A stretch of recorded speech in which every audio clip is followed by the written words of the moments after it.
Guys, இன்னைக்கு நம்ம என்ன பார்க்க போறோம்னா ஒரு இன்ட்ரெஸ்டிங்கான ஒரு டாபிக் தான் கைஸ் பார்க்க போறோம். அதுதான் பால் கொழுக்கட்டை. ஸ்டார்ட் பண்றோம். இந்த மாதிரி பண்ணணும்னு சொல்லி காமி. பால் கொழுக்கட்டைய எப்படி பண்ணணும்னா ஃபர்ஸ்ட் வந்துட்டு அரிசியை தண்ணியில போட்டு ஊற வச்சுக்கோங்க. அது வந்துட்டு 2 மணி நேரம் ஊறணும். ஊறினதுக்கு அப்புறமா அது மிக்சியில போட்டு அரைச்சுக்கோங்க.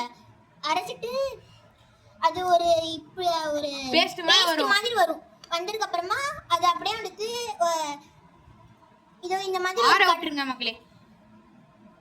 ஆமா, கொஞ்ச நேரம் ஆறக்கூடாது. இதோ இந்த மாதிரி ஒரு கடாய் இருக்குல்ல, இப்படி ஒரு சட்டியில அதை ஊட்டிட்டு கொஞ்சம் எடுத்து நெய்யை ஊற்றணும்.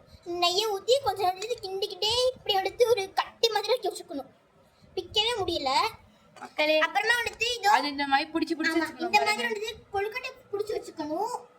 அப்புறமா வந்துட்டு அத ஒரு இட்லி குண்டா வந்துட்டு ஸ்டவ்ல வச்சுட்டு காமிக்கிறோம் மக்களே. அது உங்களுக்கு நாங்க இப்போ வந்துட்டு ஒரு அண்டா இல்லாட்டி குண்டா இந்த ரெண்டுத்துல ஏதாச்சும் வந்துட்டு இண்டக்ஷன் ஸ்டவ்ல தான் நாங்க வச்சிருக்கோம். நீங்க வந்துட்டு கேஸ் ஸ்டவ்ல கூட வச்சுக்கலாம்.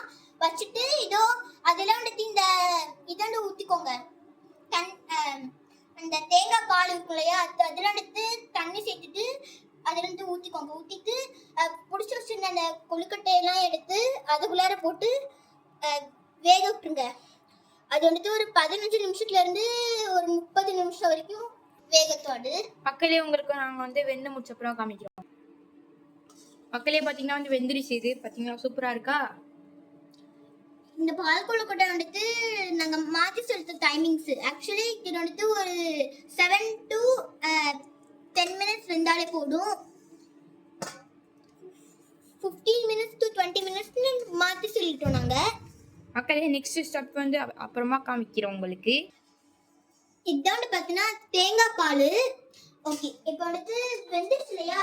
இப்போ வந்துட்டு இதோ இங்க ஒரு பால் குண்டா இருக்குல்ல, இது என்னன்னா வந்துட்டு பனவெல்ல பாகு. இது எடுத்து அதுல ஊத்துவாங்க மக்களே.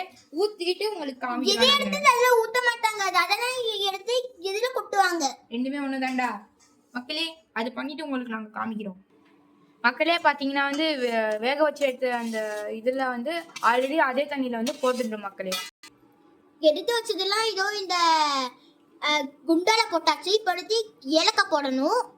அது பவுடர் பண்ணி வச்சிருக்கோம். அதை எடுத்து போட்டுக்கிறோம் மக்களே.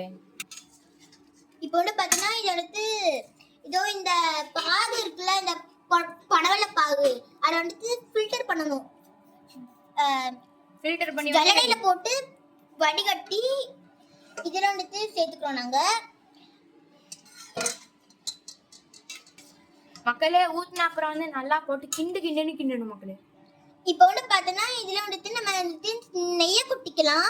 சரி, நெய் எடுத்து கொட்டலை, ஒரு ஸ்பூன் நெய்யை எடுத்து அப்படியே எடுத்து ஊற்றிக்கிறோம் மேலாப்புல.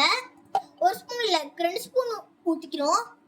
ஊற்றினாதான் மக்களே கொஞ்சம் நல்லா டேஸ்டா வரும். அதனால தான் ஊற்றிக்கிறோம் மக்களே. பார்த்தீங்கன்னா இதில் லைட்டாக டேஸ்ட் பண்ணி பாருங்க. இனிப்பு கரெக்டாக இருந்தால் விட்டுருங்க. இல்லைன்னா அந்த பாகு இருக்குல்ல, இது கொஞ்சம் சேர்த்துக்கோங்க. உங்கள் தேவைக்கு எவ்வளோ வேணுமோ சேர்த்துக்கலாம் மக்களே. நாங்கள் பார்த்தீங்கன்னா டேஸ்ட் பார்க்குறோம் மக்களே. பார்த்தீங்கன்னா டேஸ்ட் பார்த்துல டேஸ்ட் பர்ஃபெக்டாக இருக்குது மக்களே. சூப்பராக இருக்குது. நீங்கள் நல்லா ட்ரை பண்ணி பார்க்கலாம். நாங்கள் இங்கே கொஞ்சம் இனிப்பு கொஞ்சம் அதிகமாக சாப்பிடுவோம். அதனால கொஞ்சம் ஊற்றிக்கிறோம். ஆமாம், ஏன்னா எனக்கு ரொம்ப இனிப்பாக இருந்தால் எனக்கு ரொம்ப பிடிக்கும். அதனால இன்னமும் கொஞ்சம் அந்த பாகு பனவெல்ல பாகை எடுத்து சேர்த்துக்கிறேன். பனவெல்ல பாகு எதுக்கு சேர்க்குறோன்னா அதில் நிறைய இரும்பு சத்து இருக்கா. அது உடம்புக்கு ரொம்ப ரொம்ப நல்லது. அதனால தான் மக்களே அது சேர்த்துக்கிறோம். அதனால நாங்கள் ஆர்டிஃபிஷியல் சுகரை கம்ப்ளீட்டாக நாங்கள் அவாய்ட் பண்ணுறோம். இப்போ பார்த்தீங்கன்னா தேங்காய் பால் இருக்குல்ல, அது கொஞ்சம் கொஞ்சமாக ஊற்றிட்டே வரணும். மிக்சியில் நாங்கள் ஆல்ரெடி அடித்து வச்சுருப்போம். இதுக்கு முதல்ல ஸ்டவ் ஆஃப் பண்ணிக்கோங்க. ஆஃப் பண்ண அப்புறமா லைட்டாக சேர்த்துக்கிட்டே வாங்க மக்களே. இப்போ பார்த்தோன்னா இது கொஞ்சம் கொஞ்சமாக நாங்கள் ஊற்றிட்டே வந்துட்டோம். இண்டக்ஷன் ஸ்டவ் நாங்கள் ஆஃப் பண்ணிட்டோம். ஆனாலுமே சவுண்ட் வருது அதுலேருந்து. அது எப்போவுமே இப்படி தான் வரும் இண்டக்ஷன் ஸ்டவ்வில். அப்புறமா இதை மறுபடியும் கிண்டுறாங்க. அவ்வளோதான். இது பார்த்தீங்கன்னா இப்போ ரெடி ஆயிடுச்சு. மக்களே பார்த்தீங்கன்னா வந்து ஒரு பவுலில் நாங்கள் வந்து இதை வந்து ஊற்றிருக்கோம். இது வந்து மஸ்ட் ட்ரை மக்களே, வீட்டில் வந்து பண்ணி சாப்பிடுங்க. ரொம்ப உடம்புக்கு வந்து நல்லது கூட இது வந்து. அவ்வளோதான் மக்களே. இந்த வீடியோ உங்களுக்கு பிடிச்சிருந்தா மறக்காமல் லைக் பண்ணுங்கள், ஷேர் பண்ணுங்கள், கமெண்ட் பண்ணுங்கள், அப்புறம் சப்ஸ்கிரைப் பண்ணிடுங்க மக்களே. வரட்டா?